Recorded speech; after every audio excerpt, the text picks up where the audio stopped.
Welcome to The Explainer. You know that feeling, right? That constant nagging worry that just sticks with you and won't let go? Well, you're definitely not alone.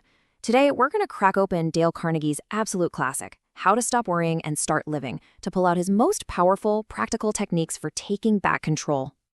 All right, let's kick things off with a pretty intense warning that Carnegie highlights. This comes from a Nobel Prize-winning doctor, and it's a real wake-up call. We're not just talking about feeling stressed out here. The book makes it crystal clear. Runaway worry is a physical threat. It can literally take years off your life. So, before we even get into the how-to, let's just pause for a second. I want you to really think about this. What is worry actually costing you? I mean, beyond just the noisy thoughts. What's it doing to your health, your ability to focus, your chances to just, enjoy the moment?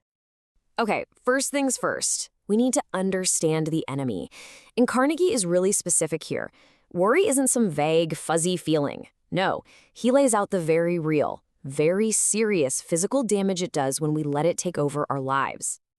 Get this. Carnegie shares some pretty mind-blowing data from doctors back in the day. They figured that a whopping 70%, 70, of their patients could basically cure themselves if, and it's a big if, they could just get rid of their fears and worries. I mean, that just shows you how powerful our mental state really is. And look, we're not talking about things that are all in your head. The book shows how worry creates real, tangible diseases. We're talking stomach ulcers, heart trouble, high blood pressure, stuff that has very, very real consequences for how long and how well we live. So the big question is, how do we fight back? Well, Carnegie has a number one, top of the list, most important principle for shutting this down. And it's this. You have to learn to live in day-tight compartments. Basically, seal off the past, seal off the future, and live only in today. And this powerful idea actually came from a famous physician, Sir William Osler. He said this single sentence completely transformed his life. It took him from being this guy who was always anxious about what was around the corner to someone who lived with total purpose and a calm focus, right here, right now. The way Osler explained it is just brilliant. He used this metaphor of a giant ocean liner. You know how on a ship, the captain can hit a button and these huge iron doors slam shut, creating watertight compartments to keep it from sinking? Well, he argued we need to do that with our days. Slam the iron door on yesterday, slam the iron door on tomorrow, and just live safely in today's day-tight compartment. So, it really breaks down into a simple three-step process. Step 1, shut that iron door on the past. It's done, you can't change it. Step 2, shut the door on the future.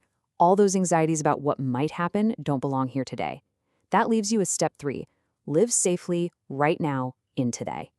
All your energy, all your focus poured into making this day as good as it can be.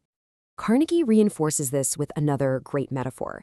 He tells the story about a soldier who was just totally overwhelmed with anxiety.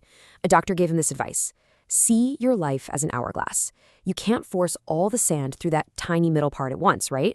You just have to handle one grain of sand, one task, one moment at a time. Okay, that's great for general worry, but what about when you're staring down a huge monster problem right now and it feels completely overwhelming? Well, Carnegie's got a practical magic formula for exactly that situation. Yeah, we've all been there. You're backed into a corner by a problem, feeling totally paralyzed by worry, and you just don't see a way out. To break free from that, Carnegie shares this incredible 3-step technique developed by an engineer named Willy Carrier. Okay, so here's how this magic formula works. Step 1, you have to analyze the situation and ask yourself, what is the absolute worst thing that could possibly happen here? Be brutally honest. Step 2, and this is the key, you have to mentally prepare to accept it. Once you've truly accepted that worst-case scenario, you've got nothing left to lose. And only then, with a clear mind, can you calmly dedicate your energy to improving on that outcome. Now, conquering worry isn't a one-time fix. It's a skill. And like any skill, you gotta practice and build good habits. So let's run through a few of Carnegie's best rules for breaking that worry habit for good. First up, I love this phrase he uses, stop sawing sawdust. Think about it. You can saw a log, but you can't saw sawdust. It's already been cut. Worrying about the past is just as futile. The decisions have been made. It's over. Spending your energy on it now is completely pointless. And here are 4 more killer habits to build. 1, keep busy. An occupied mind literally crowds out anxiety. 2, don't sweat the small stuff. Life is way too short to let tiny things rob you of your peace. 3. Use the law of averages. Seriously ask yourself, what are the real odds of this thing I'm scared of actually happening? And 4. Cooperate with the inevitable. If you can't change it, don't fight it. Adapt. Of course, knowing all these principles is one thing, but Carnegie is huge on this point. Knowledge is totally useless without action. So let's make this practical right now. Here's the most important step. Just choose one of these ideas and apply it today. Will you practice living in a day-tight compartment? Will you use the magic formula on a problem that's bugging you? Or maybe you'll just refuse to saw sawdust. Pick one and start now. To close, here's an ancient Sanskrit poem that Carnegie loved. The takeaway is simple, but so profound. The only time you truly have is now.